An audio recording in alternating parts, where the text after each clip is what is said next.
How's it going, guys? And welcome to RC Cincy. Today, I wanted to address something that happened during the unboxing. So yes, I know that unboxing video is very long, but it just literally shows you everything. I think I covered everything, you know, showing all the details of it, what comes in a package. Oh, inactivity. That's the inactivity little beeping alarm thing. So as I was kind of working it and plugged it up for the first time and like the first kind of test to see if it works, I noticed that this arm would drop bad. Once it got to a certain point, it would do it worse than others. Like if it was all the way up, it wouldn't drop. If it was all the way down, it wouldn't drop. It would seem to drop about halfway or so. And if I put any kind of weight on it, it would go down like no problem. So I'm sitting there thinking, oh my goodness, I hope I don't have a leak. So the first thing I did is I removed 7 screws. This is how you access it. Be careful, there are these 2 wires right here. One is for the battery and one is for the off and on switch. Please be careful, this plug will pull out where it connects to. It will pull out, be careful please. And then the other one, make sure you squeeze this and pull up. That is for the battery. So you can see these. If you have any issues of it not wanting to go forward, or the track's not wanting to go forward, or it's not wanting to rotate, or anything like that, or pump or anything, these right here are basically the power to them. These are like little ESCs, right? So just keep that in mind and make sure these are plugged in. Some of these can come loose in shipping, so just push it in and make sure they're all plugged in. Just kind of check all your wires, and then of course check for fluid. That's what I initially thought because I didn't know too much about it.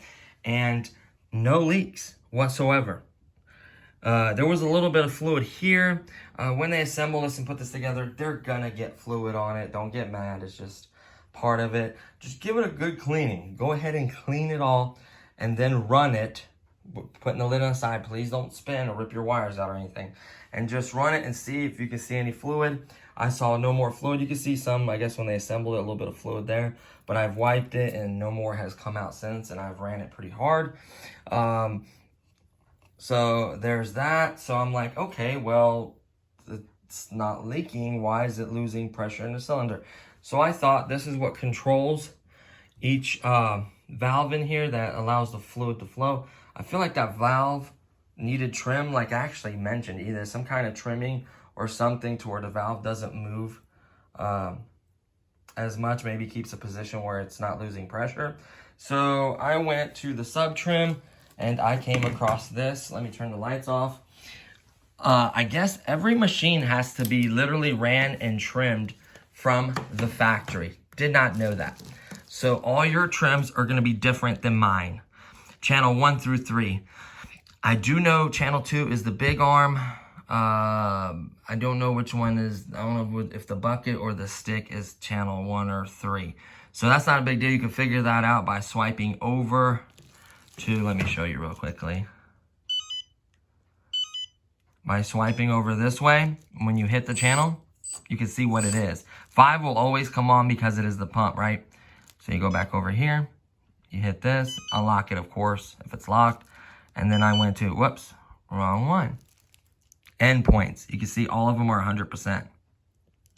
You go to sub trim, and I noticed these numbers were all different. So I guess that's where it needed to be trimmed so it doesn't move up or down without you hitting the lever. So it basically keeps it static or not moving, right? So the top one never touched. It doesn't move. It doesn't seem to move when I stop moving it. So I was fine with that. The second channel did move, and then the third one was fine. So they're all different amounts. The first one was 40. The second one was negative 100. and the third one was negative 50. So what I did is I first tried to go more negative. That made it worse. So I thought, okay, I got to go the other way. So I went from 100 to 95. It got just a tiny bit better. I went to 90, it got better. I went to 85, even better. Finally, where it stopped, because I don't want it too much negative, the minute it stopped and it had power to hold what I was pushing on it, that's where I ended up at. So I'm at negative 75. Every one is going to be different. I guarantee all these are different. Did someone trim this from the factory? Probably seen it go up and down perfect, no problem. The speeds are equally up and down. All of it seems to be the same, so they figured, okay, it's okay. They probably had it all the way up and all the way down. It didn't move. Well, sure enough, when it's midway, it would drop. Now, like, I can move the excavator and it's not moving. That's how it should be. If you notice that you need a little more, add a little more. But I don't want too much, right? You just want to do what you need. So I fixed that issue that easily. I saw no videos for it on YouTube how to fix that issue. So if you're having that issue, first thing I would do is remove the lid, check for leaks. That's number one, or low hydraulic fluid. That can do it as well. So as long as you got fluid in here and you have no leaks, it's your sub trim. I would start with checking the fluid. Then I would remove 7 screws. Watch these 2 wires right here. Check for any fluid leaks. No fluid leaks. Then I would do the sub trim, finding out what channel it is that you need a sub trim. My case, it's number 2, the big arm. I trimmed it and it fixed the problem. So I've never seen no video on it, no one talking about this, and it's very, very important. This is the receiver. It's off to the side.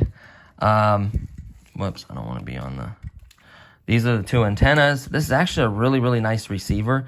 It still has channels available. I'm excited for it. We still got... How many channels are we using? Jeez, oh Pete. So is this power?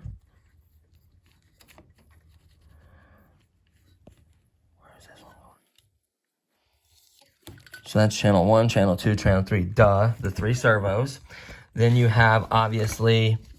4 more right there, which would be the track, the spin, and the pump. The turning, the 2 tracks, the turning, and the pump. That's 3 more. And then you have another one for lights, and probably another one, some kind of power going to the receiver. Probably off the main board. So it's very simple. I could easily unplug this and replug it. If you need to replace this or you want a different style receiver or whatever it may be, this shouldn't be no issue. As far as the board goes, it's unique. Obviously, you can replace it with different ESCs and do a different way and a different board. You can do that.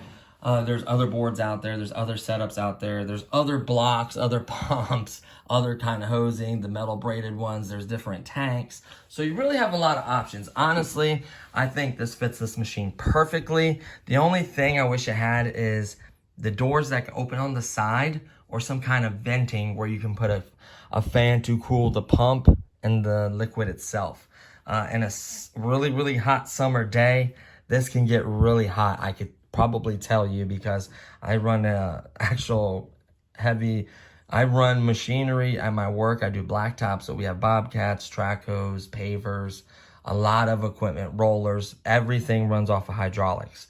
So when they get hot, they do not like it. You can actually burn up a pump. You could damage it. You run low on fluid, it won't run right. So it's basically the same thing. It's just not using a motor. It's using an electric motor to turn the pump. So, but I was honestly really impressed. It looks really good in here. Everything's laid out nicely, in my opinion. Everything has room. Nothing's really crammed. I'm gonna keep the receiver over here away from this. Nothing's really crammed. I may even, yeah, I think it was right here, I do believe, with these being right here. So I think it was somewhere right here, which is fine. I kind of want to keep it away from the ESCs. That's probably gonna, I may try to keep it above this, like so. The ESCs get warm, the pump gets warm, this block's gonna get warm, the servos get a little warm, the hydraulic fluid can get warm. So I'm really trying to keep everything that gets warm. Not that it has a overheating issue or anything, but it's just nice to keep it from those, especially getting any fluid on it. If you have it pop or anything, don't have it in the lowest point, have it above, so the fluid starts filling up in here, dripping out or whatever. Yeah. And I noticed a little big Allen thing. I think that's to drain the fluid out of the block. That's a nice touch. Or is it on this side by the tank? I'll have to check that. Everything is nice, thick metal, really strong stuff. You can see the thickness of the metal. You can easily cut all these doors out and put hinges if you're skilled. That would be amazing. I wish I could do that, because I would straight up put a hinge on that door. I would put hinge on this one. I'd put hinges on the other side. And I would do definitely some fans for cooling. Not really loud ones. I'll try to find some quieter ones. And have them probably on the switch, to be honest with you. So if it's cool out and cold out and I don't need it, you don't have to run it just when it's, you know, hot. So no dropping, nice and tight, nothing. I can't push any of the cylinders, so that's how it should be. You want this to where you stop at, that's where it needs to stop. You don't need your pump running the whole time. I thought that was an issue too, is it on command. You can have surges to where you hit it and all of a sudden it just accelerates. You can take care of that with some expo or trims or whatever. Not the sub trim, but you can take care of that with some expo to make it not just rocket launch, kind of slowly build up. I know some folks have said something about putting like 20% speed on the pump. I thought about doing that, like figuring out what speed this pump could run at safe pressure, right? And just having like my, not like my turbo mode or something that has a little more power. I don't know how that's going to work out, because the pump would be on the whole time. So that's not going to matter with these valves, as this channel runs the valve. So you just don't want too much pressure, because you can blow these little fittings. They are kind of notorious for leaking. So just keep that in mind. But honestly, I think I'm going to leave it as is for now and just get an out-of-the-box experience. Me opening this up is not going to affect the way it digs or runs when I do my first dig video.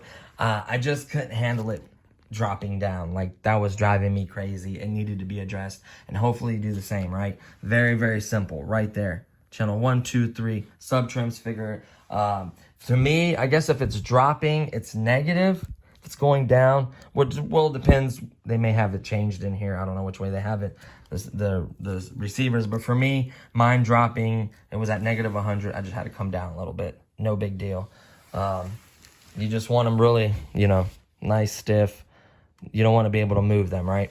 So there you have it, guys. It was that easy of a fix. I didn't even need to open this. I literally just would have to go to my controller and fix that. I thought about it, and I mentioned something about the trim and the sub trim in the video, and I'm glad I thought of that. I just wasn't 100% sure on it. I was just praying it wasn't a leak, right? That was like my biggest thing. Please don't leak. And it is not. So, oh, they said something when they sent me that email. When they sent me that email for that they're going to send this excavator in a few days, they're a little bit delayed or whatever, that they have a strict policy on checking it, make sure it doesn't have leaks before they send it out. And I appreciate that, because it has 0 leaks. The trim could have been from the factory. They ran it, thought it was okay, so they could have overlooked that, but that probably should have been addressed at the factory. But it's not the end of the world. It was easily fixed, and hopefully by sharing this video, you guys can fix it as well, right? That's the whole entire point. So very easy to open it up. I don't have this one numbered. I don't have this one number. I needed just this, or on a bit, however you have it. Very simple. That's all I basically needed, is to open it and just carefully unplug those. And then turn it off and unplug it before you start putting it back together, so you don't short nothing or touch anything, right? Right now it's sitting, it's not moving, so that's why it's not a big issue. So there you have it. No leaks, and addressed it falling down. So this is kind of also your teardown video. You can see what it looks like. It's very simple, just screws underneath. So you can see 1, 2, 3, 4, 5, 6, and 7 is right there. That is 7 screws. So you do have to turn it. I left mine on just for the part where I was turning it, unscrewing it, turning it, unscrewing it. And then I just disconnected the battery. I didn't want to touch anything. And then now I just plugged it up for you guys to show you that it's not falling down. Like wherever you stop it at, that's where it's stopping. See that? See See that? So perfect. That's what I wanted. So it's fixed. So there we have it. So now I did order a guy. Hopefully it comes for the first dig video. I really don't want to take all this again. I gotta check Amazon. I ordered him from Amazon. He's 16 bucks. He's a 1/16 scale guy. The little Broner, whatever, little guy. Pick whichever guy you want. They have like a bunch of different guys, different outfits, different whatever. So you get to pick what you want. Throw them in there, and then that should be it. You just gotta put his hands on the sticks, put them on this little thing, slide it back up in there, put it back down. Make sure you put the two screws that hold it in, right? Keeps it from going anywhere. They go right there. So, hold on. Yeah, these right here. Yep, the two end screws right here. Boom, boom. So, no big deal. Looks really good. I just can't get over them having tinted glass. Does that look crack right there? That's okay. I can't see it. I just can't get over the tinted glass moonroof. Oh no, the light went out. Might have been the battery. Might have been dying on it. Let's see. Yep, I have it on the battery pack, and it just died. No big deal. Just unplug it so it doesn't drain it anymore. Dust off is your friend. Clean it. Make sure you get nothing in the hydraulic fluid. Just touch it up, clean it, get your fingerprints off of it, and just put it all back. So I'll see if the guy can make it in time. Hopefully he does. If not, that's pretty much it. I'll just have to put him in later, right? They also had one that had like a wheelbarrow and shovel and tools and stuff. That'd be cool. I do want to do full scale construction. The only bummer is it snowed in Cincinnati. That's why I'm off work today, by the way. Otherwise, I'd be at work right now. It snowed in Cincinnati, so it's not good. That means it's in the 20s or whatever, so the ground is frozen, which would make it very, very hard for it to dig. I'm curious on its power and digging capability. The 580 or the 16800, whatever WL Toys one that's plastic. That one does really well in digging, so does the 580 metal one. But I just want to see how it stacks up compared to this. There will be a full comparison video. Don't worry, there'll be a full comparison video comparing this to the 580 or the WL Toys version. And then obviously the 1550 won't even stand a chance. But we'll see if it's worth your hard-earned money. Honestly, I just love the way it looks with the hydraulic pistons and the lines. I just can't get over that, how good it looks. And another thing that I didn't address, I can't believe, is how much more this bucket rolls. That was one of the things that drove me crazy on the 580 is the bucket rolled back, but not as far as this one. The arm's way further. It can dig way deeper. I would max out the digging on the 580. There we go. I would max out the digging on the 580 and it wouldn't be that deep. This one can go way higher. It can actually reach out way further and curl the bucket in and dump. You don't have to be so close to the dump truck. That would also drive me crazy. So this addresses a lot of things, guys. It looks incredible in there. I'm just ecstatic. I don't want to get too biased on loving it too much. So I'm gonna, dig with it and do some work with it and just see it in action and see how well it holds up. How long it'll be before I get my first leak, I don't know. It may never leak. It may start leaking tomorrow. You never know. I will let you guys know honestly about all that. Like, well, same thing with this boom creeping down. I did not hide that. A lot of folks will just talk it all up and not show anything. That's the only thing I saw. And this is tricky to get out anyways, by the way. This little metal thing right here. Be careful so you don't bend it. Mine's a little bit, but I can bend it right there. This like goes in and it like turns to be in there. So watch that. Be very careful. Unplug the wires first so you have enough room to turn it around and get it in there how you're supposed to. Just watch it. Don't bend that. I bent it a little bit, but like I said, there we go. Like I said, I could just bend that back, so it's not a big deal. And then, yeah. Oh, and I got to remember to unplug the cab light right there. It's for the cab. Don't rip out this light. It does have two little lights up here. You can see the little wire. I did have to fish it out. It does go underneath here. I guess I don't want it on top, underneath. That's fine. Doesn't bother me none, whichever way. I looked at these fittings that connect everything. Everything seems to be fine. Like I said, there will be a little bit of fluid. Wipe it, clean it, and then run it. a lot, like full up, full down, just a bunch of times. And trust me, if it has a leak, you'll see some fluid. And this block is a decent size. Like, I was kind of blown away by that. But yeah, I'm just impressed. So there you have it, guys. This is how you officially fix that creep if it seems to not hold in one direction or the other. This is how you address that.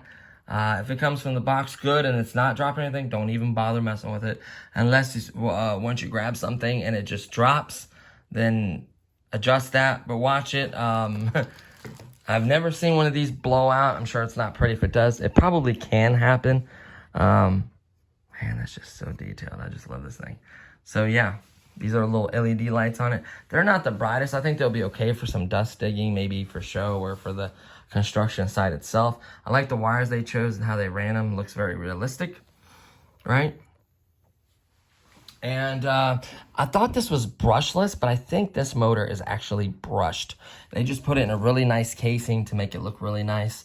I think it's brushed. I know the drive motors are brushed. I thought this was brushless, but I think they go with brush because brushless is way too fast and too powerful. It can strip stuff really easily. And the reason why it can spin continuously is it has those metal rings that make contact. So I think it can continuously spin. Wouldn't have to worry about that. You can kind of see the wires ran to the pump. The wires ran to this. Yeah, this is nice. And there's another plug right here. I wonder what that's for.